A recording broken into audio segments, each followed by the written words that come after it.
My home is here in Mississippi. I've lived in many other places: New York, LA, San Francisco, Chicago. But this place defines me.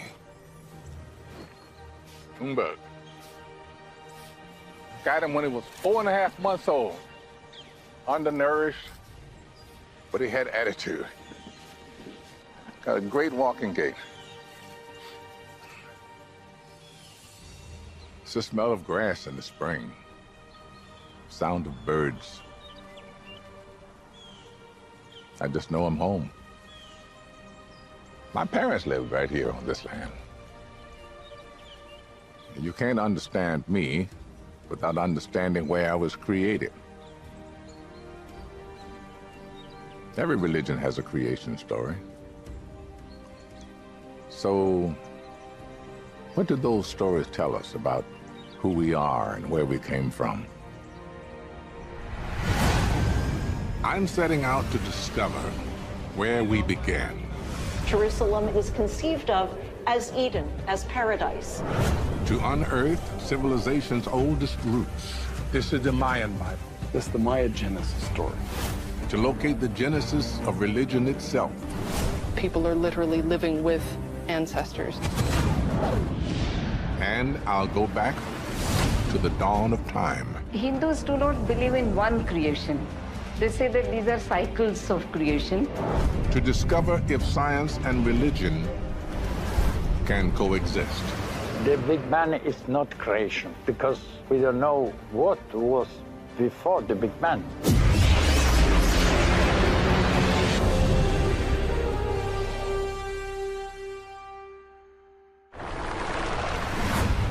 There are billions of us on this planet. It's hard to believe we all came from one man and one woman,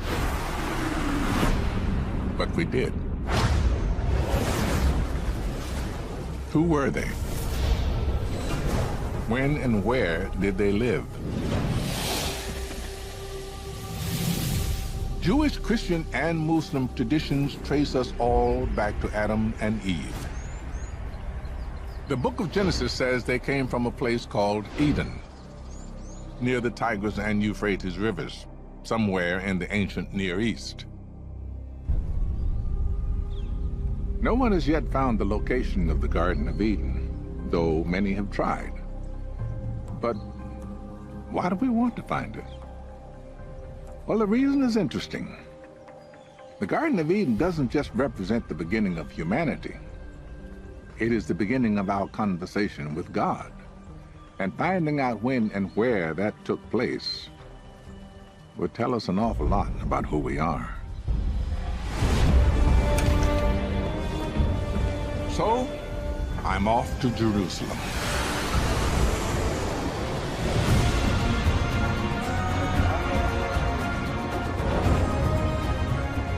This is one of the oldest cities in the world. There's evidence of people living around here for more than 7,000 years.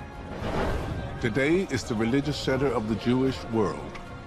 It was here that Genesis was first written down, about 2,500 years ago. Archaeologist Jody Magnus is taking me to the Church of the Holy Sepulchre, where there is a little-known link to the Garden of Eden. So this is it. This is the Church of the Holy Sepulchre. Many Christians believe this is the site where Jesus was crucified and buried. But another ancient tradition says it's also the burial place of Adam. The area that we're walking into here is underneath the rock of Golgotha, which is the rocky outcrop on which Christians believe Jesus was crucified. And this is called the Chapel of Adam. There's a tradition which goes way back in Christianity, which connects this spot to Adam, the first man. When Jesus was crucified on top of the rock above us, his blood flowed down through a crack in the rock, and Adam, the first man, lay buried underneath.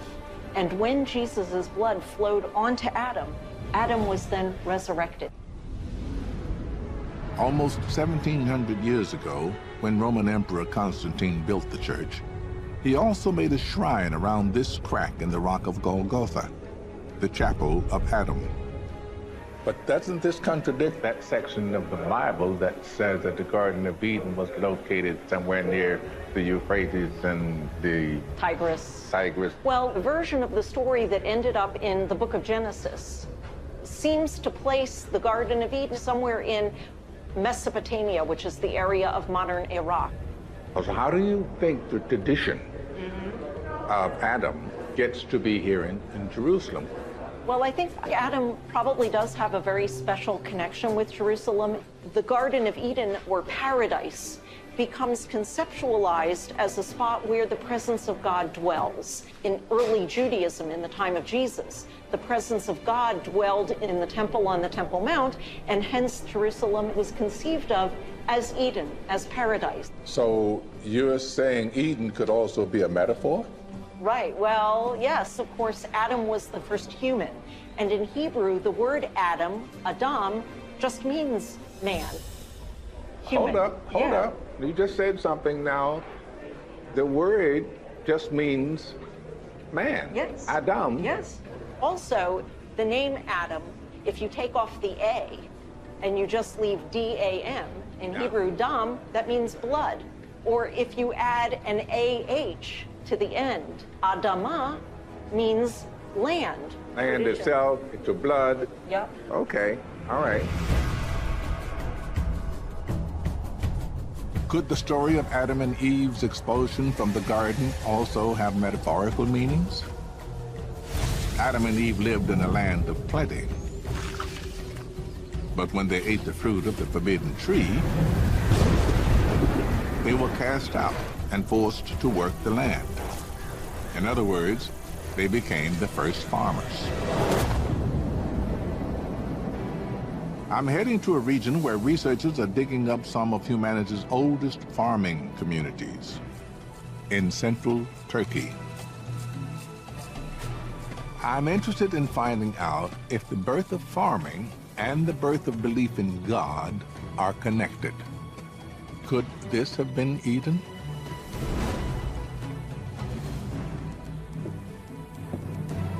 Amy? Hello, come on over. Archaeologist Amy Bogart has been digging with a team here at Çatalhöyük for 2 decades. Welcome. Thank you. So, Çatalhöyük, 9,000-year-old settlement. 9,000 years old. Amazing, isn't it?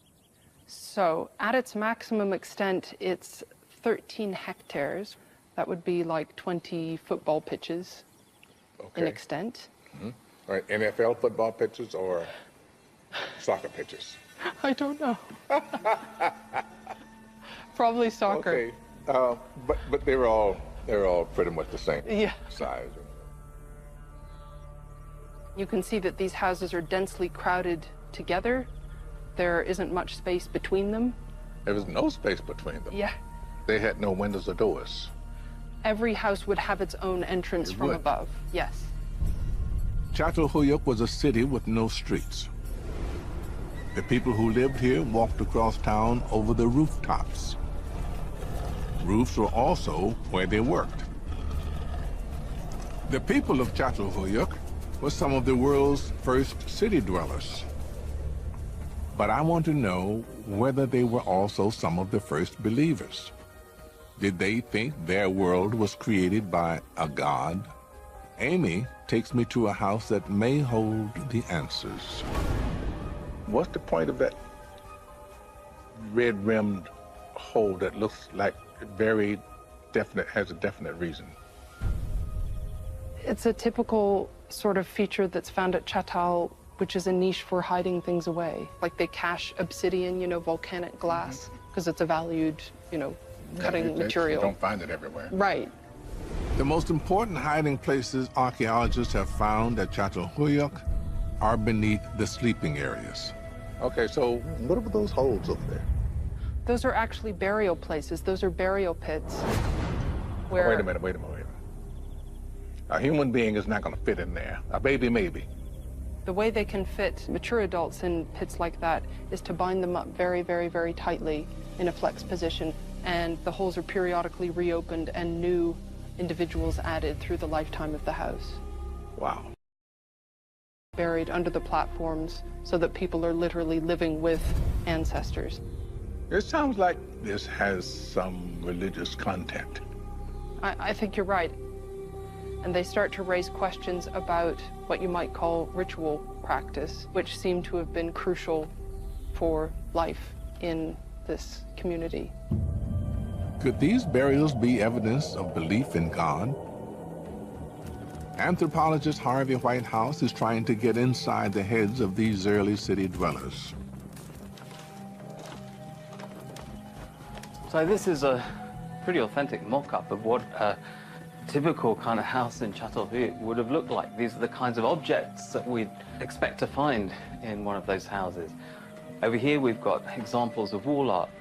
You know, here we've got bull heads.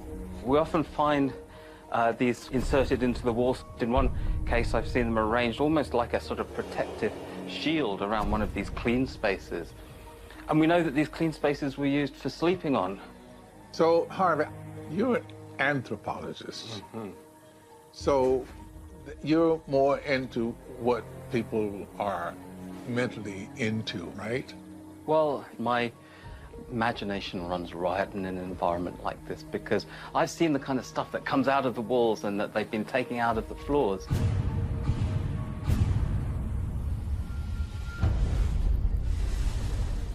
We know that there were very interesting rituals surrounding the burial of human remains, but those objects would be periodically, in many cases, brought out. What they were doing with them, we don't really know, but in many cases, they were put back very carefully and replaced. It's almost as if this isn't just a domestic dwelling, this is like a kind of living temple. You use that word, temple. Temple. Well, what is a temple, you know, if not a sort of an environment in which the ritual life of a community is conducted? And I think that's what is going on in these houses. Here in Châteauroux, there were obviously all kinds of rituals, particularly burial rituals, but no sign of an organized religion. So the question remains unanswered for me. Did religion allow man to live together, grow food, or did civilization give rise to our belief in God? While in Châteauroux, I heard about another excavation just a few hundred miles to the east that may hold the answer for me. It's an 11,000-year-old site that lies between the Tigris and Euphrates rivers, the biblical location of Eden. Okay, we're now in enclosure D, the best preserved of the enclosures that we have here. So we've had radiocarbon data, and they've come back as 9,400 plus minus BC. It's called Göbekli Tepe. And here, I may find evidence of the very first moments humans worshipped the divine. Stone Age architects built 20 monumental circuits here made from large T-shaped pillars. Archaeologist Lee Clare leads the team trying to decipher its mysteries. The two central pillars stand in the middle of a round oval building, and the wall surrounding it, at regular intervals we see smaller T-pillars. Fearsome animals were carved into some of the pillars. But the stone's T-shapes may represent the human form. They could be men, or they could be gods. If you look closely, we have the top, the T is the head, and then we have on the side, the broad side, the arm coming down. You can see a belt buckle here. They could be mythological ancestors. Alternatively, they could be really the first deities, first gods that these people were possibly worshipping in this circular structure. Lee and most archaeologists believe these stone circles were used for rituals, but no one appears to have actually lived here. The people of Göbekli Tepe were roaming hunter-gatherers. not settled farmers. So why did they build a permanent place of worship tied to one spot? It's one of the main questions we ask ourselves at this site. So why did they come? Now the thing is, at this time the communities were growing larger and larger. There was more stress on the local resources, and because communities were growing, there was obviously a risk of conflict. People have problems keeping track of relationships, keeping track of networks. The growing population meant that people who scarcely knew each other had to work together.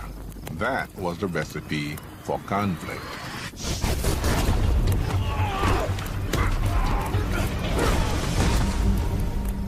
The religious rituals at Göbekli Tepe may have eased those conflicts.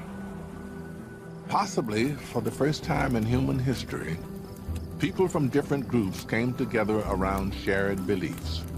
And in those first formative moments of religion, they may have shared stories about where they all came from. Stories that celebrated a shared past and drove them together to the future. Göbekli Tepe traces the birth of religious worship back more than 11,000 years. Long before there were Muslims, Christians, Jews, Hindus, Buddhists, people came together to talk, eat, worship. It could be that the driving force behind our greatest achievement, civilization, was God.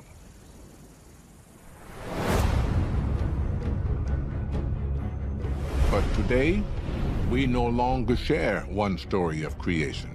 We live in a global society made up of many different cultures, and science has given us a new perspective on creation.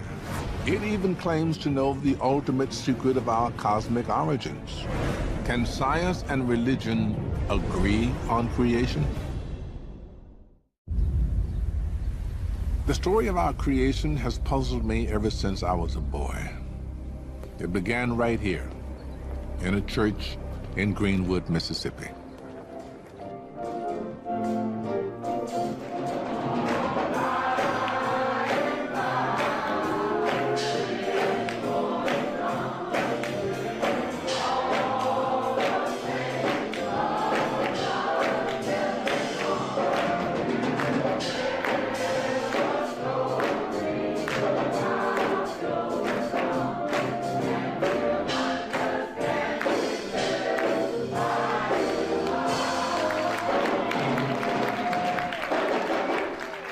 I was about their age when it happened. I remember the minister reading from the book of Genesis. There are 807,361 words in the Bible. It doesn't take 807,000 words for you to believe the Bible. It only takes 10 words. In the beginning, God created, are y'all gonna get with me? The heavens and the earth. But for me, this beginning was a profound puzzle. One moment there was nothing, the next, everything. You're looking good. Trying to make it. If God created the universe, who was around to create God? When I got older, I heard scientists had found evidence of the Big Bang.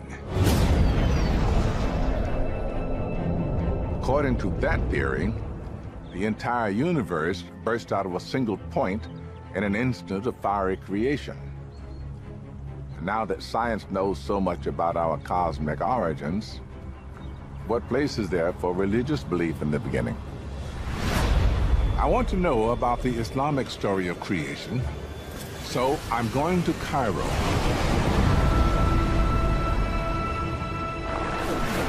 One of the largest and oldest cities in the Muslim world. Islam has deep roots in science.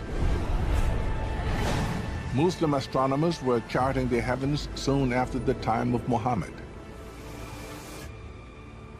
I hadn't noticed that before. What is it? This is the minaret of Al-Hussein Mosque. Harvard historian of Islam Ahmed Ragab is taking me to one of Cairo's spiritual centers, the Al Hussein Mosque.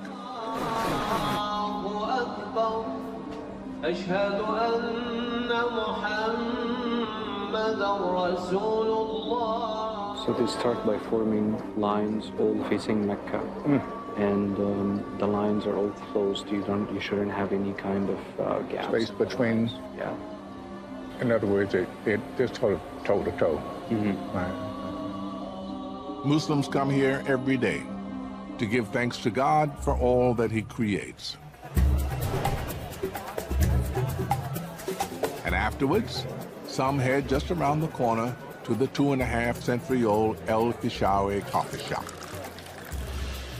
Speak to me about the Islamic concept of creation.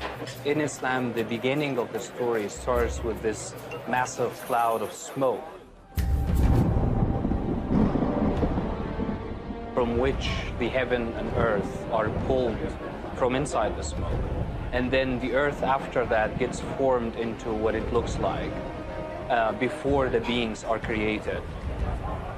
Interestingly, that is very cosmic. Right. You think right away about the clouds of dust in the cosmos that form worlds. So this idea is about these massive clouds and things coming out of them is actually very powerful in a lot of mythological traditions around the world. And it is part of this Islamic narrative of creation. In Islam, the moment of creation exists alongside the scientific view of Earth's formation. The same is true for traditions much older than Islam.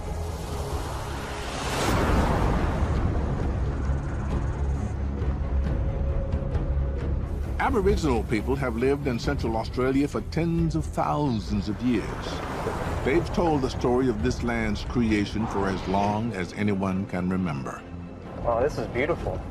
My grandfather's family have been caretakers for this place. You know, it's gotten passed down to me. Warren Williams and the Arende people call this place home. This place is so big, you'd have to see it from space. You could probably see it on satellite images. Yeah. Cultural astronomer Dwayne Hamaker tries to connect Aboriginal creation stories to modern science. So, Warren is taking him to where his ancestors say it all began. A bowl-shaped basin called Norala.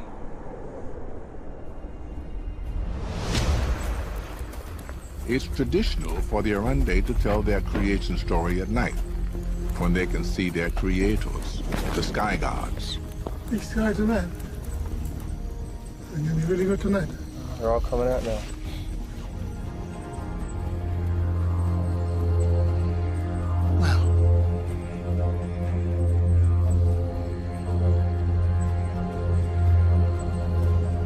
The story takes place in an era called the Dreaming, when the sky gods lived in the Milky Way.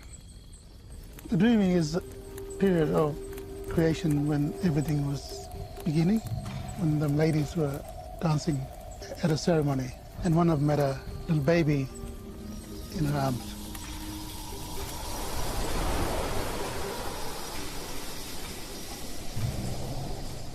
So she put the baby in a timer, it's a wooden cradle, but all the dancing started vibrating, shaking the Milky Way, and the timer fell down.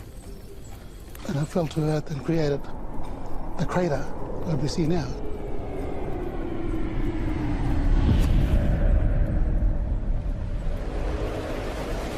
That's fascinating because, according to scientists, it was an asteroid or a comet that hit the ground, and what it did, the massive explosion created this big meteorite crater. Dwayne wants to know more about the Turner, or cradle, that Warren and his ancestors see as the cause of their creation. So you can see the Milky Way quite clearly, and that looks like that tournament from the front falling out of the Milky Way. Yeah. In Western astronomy, we call that Corona Australis. That constellation means the Southern Crown. But you're right, it looks exactly like Turner falling out of the Milky Way. It looks like an upturned cradle. At daybreak, Dwayne asked Warren to show him exactly where the star baby landed. Goes right through here? Check it out. It's right in the center of the meteor impact crater geologists called Goss's Bluff. So this is it? Yeah, this is where it began. The rocks fell down here to the ground and formed this. Then the first man got created. The first woman got created. And like, now I'm here because of that. It started here. Just fell from the sky and made all this. Science has never really considered some of these old creation stories to have any validity. And what we're finding out is that the creation story from the Aboriginal perspective and from the scientific perspective, like here at Norala, are identical. They're exactly the same. For the Arende, life began here. And tradition requires a greeting to the ancestors whenever you enter this sacred space. Hey! Where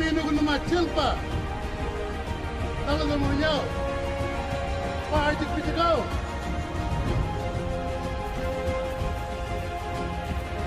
Science can live side by side with Aboriginal and Islamic accounts of our origins. Now I'm curious about science and the Judeo-Christian creation story. So I've come to Rome, where Michelangelo's breathtaking Sistine Chapel ceiling depicts the book of Genesis. In 6 days, God creates light, makes the sun and the moon, and creates man.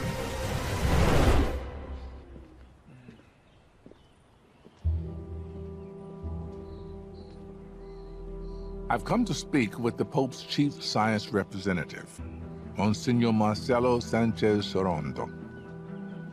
Now, you are the Chancellor of the Pontifical Academy of Sciences. Exactly. When did that get started and why? In 1603. 1603. And three, yes. And the leader of the first generation was Galileo. And the idea is to have a new academy to develop the scientific reason of things.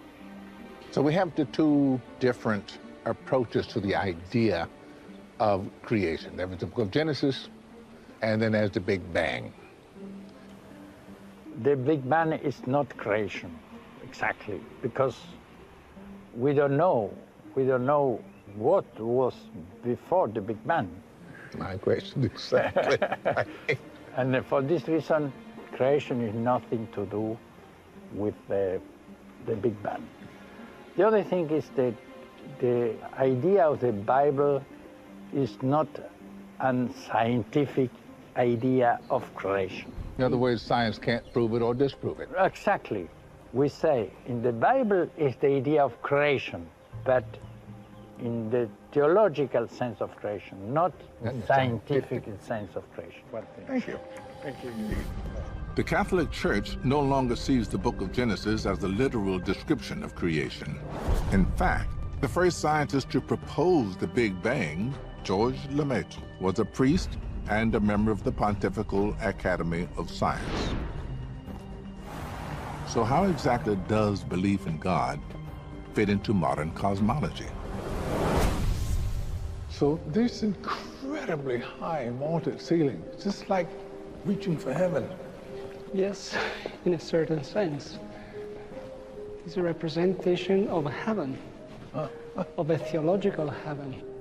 I'm meeting with Father Giuseppe Tanzellaniti, a scientist at the Vatican Observatory. I'm very, very fascinated by you. You're an astronomer, and you are a holy man. Yes, my field of study was radio galaxies, quasars, extragalactic objects. And it was another kind of heaven. I remember that when we take a galaxy spectra, I used to pray during the waiting for the spectra. and to say, God, I thank you for this marvelous universe that you gave us. There must have come at some point a question for you about the nature of creation. We think that there's like a big schism between the biblical sense of creation and the other one is the scientific sense of the Big Bang, and it's all very different. Creation, from a theological point of view, is perfectly compatible with the Big Bang, because you need always a first cause. God, the Creator, is outside space-time, is before any time. So the act of creation is an everlasting act, because creation is the way in which God continuously holds the universe. For Giuseppe and others like him, cosmology not only allows room for divine creation, it offers new ways to understand God as the master of space and time.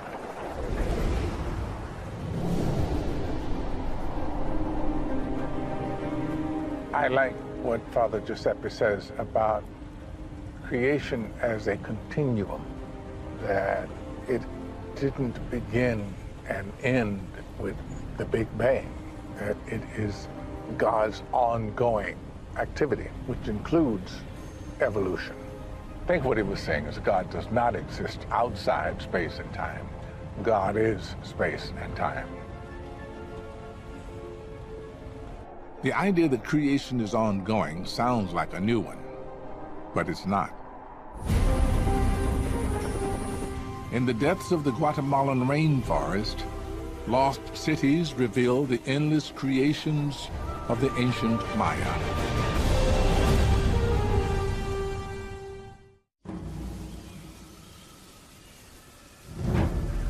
What if there was not one moment of creation, but many?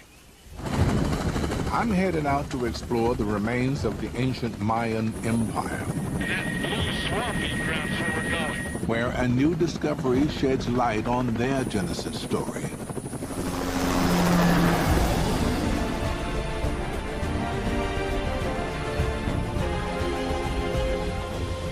Few roads cut through the dense jungle of northern Guatemala today, but archaeologist Richard Hansen tells me that 2,000 years ago, this was one of the great cities of the world. We like to think that Los Angeles and New York is being a modern city, but these guys had the same perspective in their own cities, right? And water delivery systems, they had freeways? Oh yeah, the very first freeway system in the world. Welcome to Mirador. This pyramid is one of the largest structures in the world in terms of volume. It's more than a half a mile long at the base.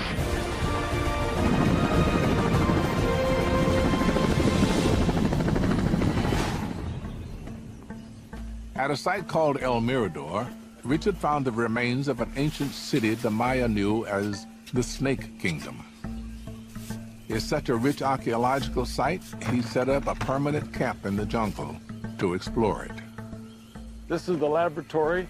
This is our doctor. If you ever get in a problem, he can fix you right there. He's an outstanding doctor. I got this. Mucho gusto, señor. Mucho gusto. Miguel. Miguel. Okay. Morgan Freeman, sí. Nice to meet you. Yeah, it was nice to meet me, wasn't it? It was. It's very nice to meet you.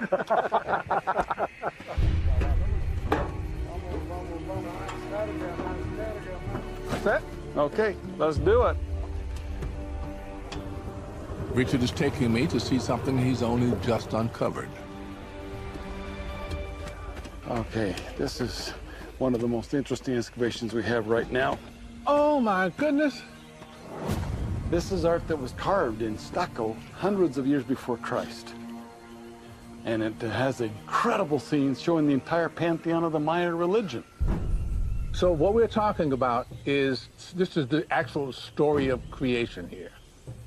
This is the Mayan Bible. This is the Maya Genesis story, with all the deities that are needed to tell the story. Yeah, this is unbelievable. I mean, if you just think about the fact that it wasn't done in the 15th century or the 16th century, it was done 2,000 years ago at least. This is the oldest version of the Maya's sacred story of creation that's ever been found. The focus is on two swimmers carrying a severed head. It's this head right here that gave us the clue who this might be at the first place. We think this is Hunahpu. This is the father of the hero twins. That starts the whole process of creation.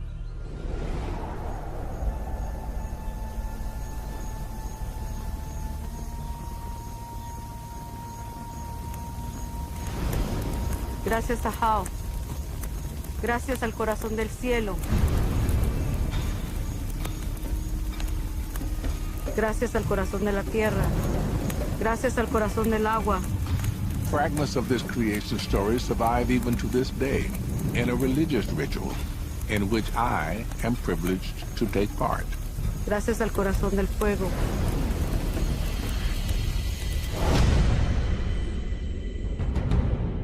The ritual recalls the saga of the corn god being tricked into going down to the underworld, where he's decapitated. His sons, known as the hero twins, set off to rescue him. But they can only get to the underworld by being burned to ash. The ash represents the hero twins. She mixed up the corn with the ashes, and that goes into the water. As their ash sinks into the subterranean waters, the hero twins regenerate. They return to Earth with the corn god's head and plant him in the ground.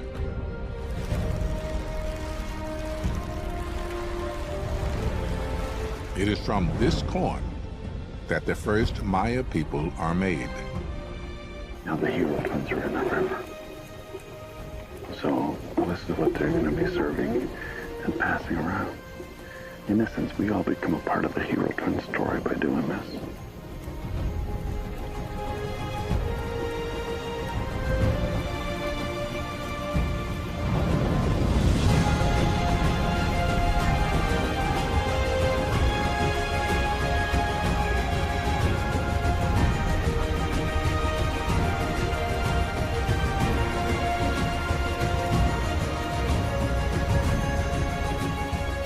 We don't perform rituals to celebrate Adam and Eve, but the hero twins were crucial to Mayan culture. Their story of death and rebirth was tied to the growth of their staple crop, corn, an act of creation that the Maya depended on every year.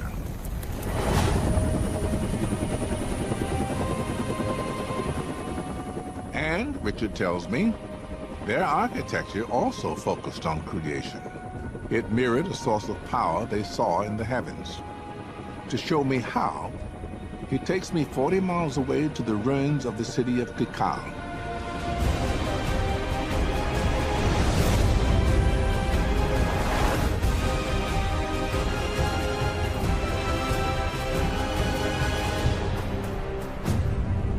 The temples here are arranged in groups of 3, a triad. So, Richard, now I can sense here that there is a pattern, but something's missing. What am I missing? Well, there is a pattern, Morgan. This is a definite pattern here, and it's consistent through centuries of time. There's one big building over here with a stairway facing inward. Another building over here with a stairway facing inward. Okay, and that third one, what? The third one is right in front of us. Oh. There's the third structure. It's been dismantled, of course. It's gone now. But the big building was right in front of us. It was as high or higher, which was built to make the triad, 3 stones. Richard and other experts believe this arrangement of stone temples is a deliberate echo of a triangle of stars in the constellation Orion. At the center of the 3 stars is a fiery nebula, a cosmic cloud of star creation. You know from contemporary Maya that there is a celestial hearth, the end star of Orion. It's in the constellation of Orion. Even today, when the Maya light a traditional fire, they begin by planting 3 stones. A fire of creation emanates from their center, just as it does with the triad of stars in Orion. You're telling me that the Mayans got this triad, this manifestation of creation from the constellation Orion. It looks like this is what they were looking at. We know that they were very aware of 3 primary stars. So the Maya were able to replicate that pattern with these 3 stones in these 3 structures. And that is replicated over and over and over again. They're tying us to the heavens. They're letting us see the creation symbolically.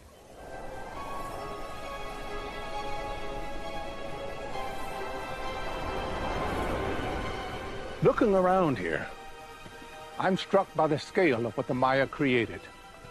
Huge cities, colossal pyramids.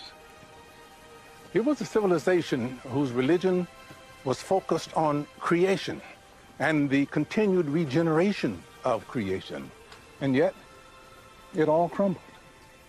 Everything the Maya created collapsed.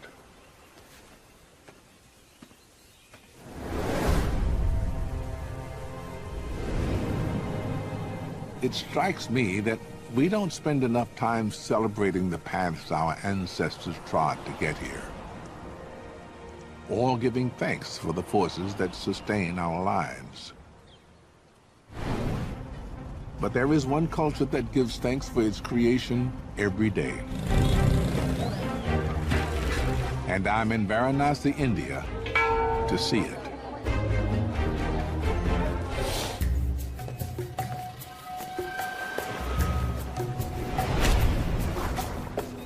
India is home to 1 billion Hindus, the 3rd largest faith in the world.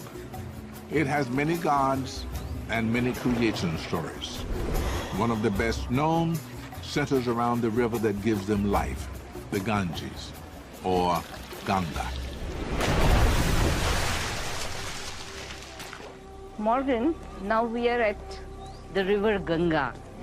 Ganga, the holiest of the holy rivers and the center of Hindu universe.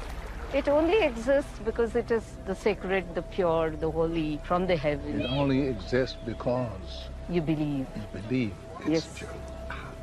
Okay. I love that. Historian Benda Paranjape takes me to a shrine to Ganga. Careful. Yes. Ganga is not only a river, but a goddess. So the idea is that you bow down even before you enter the shrine, but not for a short person like me. And then you come to a place where you see Mother Ganga. What's she holding in her upper left hand? She's holding a lotus. That is A supposed lotus. to be a mark of purity. Right. Because lotus emerges out of mud, but it does not take any stains of mud.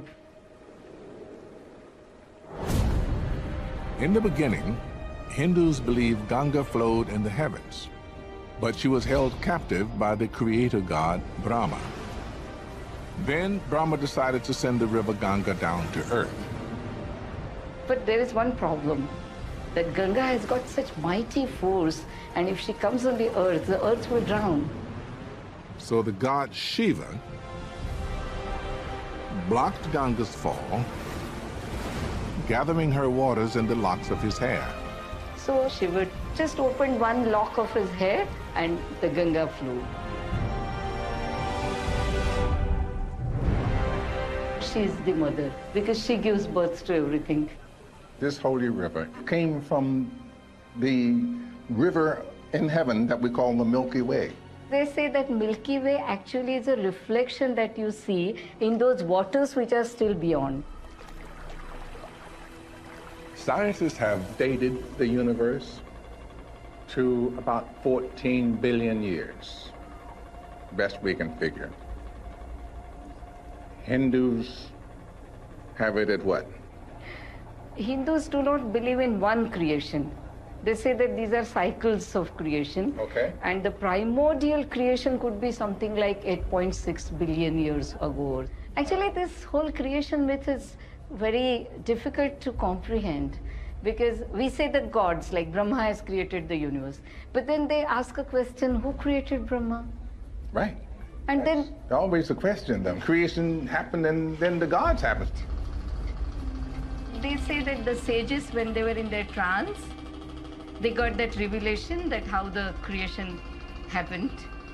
But since it is in that level of consciousness, you and me, we commoners, will not understand it.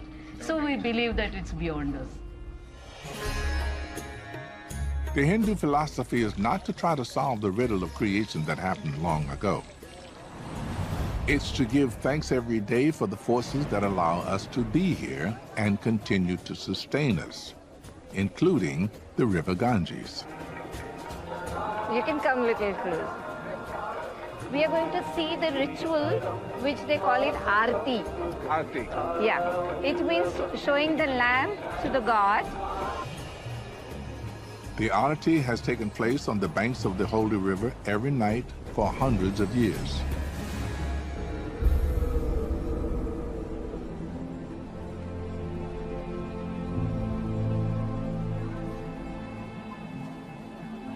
The prayer is that, God, you are like my father, you are like my mother. My whole existence is you. My whole existence is You. I'm just like a shadow I'm a vessel. that contains you. I contain. That's wonderful. 7 priests offer all the elements to Ganga: water, air, earth in the form of flowers, and the most important of all, light, which represents our souls.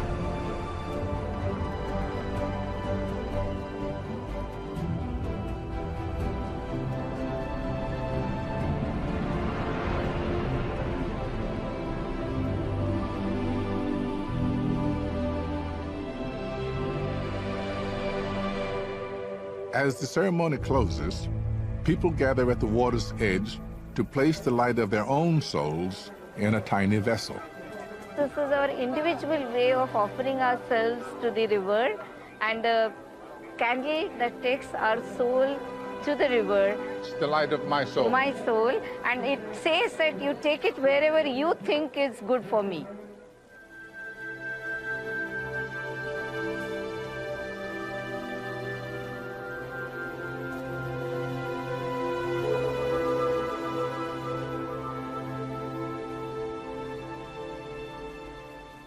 The Hindu version of creation appeals to me. It says the gods weren't even around at the original creation. They have this great saying from the Rig Veda about the beginning. There was neither non-existence nor existence. It's saying the idea is beyond human definition, beyond human intellect. Just accept it. Where did we come from? A man and a woman banished from paradise to begin to work the land. Hero twins planting the corn they need to start a civilization. A great river that gives life to an entire people. These ideas about where we came from are the oldest stories we have. They are shared words and distant memories that form the glue of our civilization. We don't all share the same creation story. We all come from different places. But all of us, whatever we believe, can share in one thing: the wonder and gratitude that we are here at all.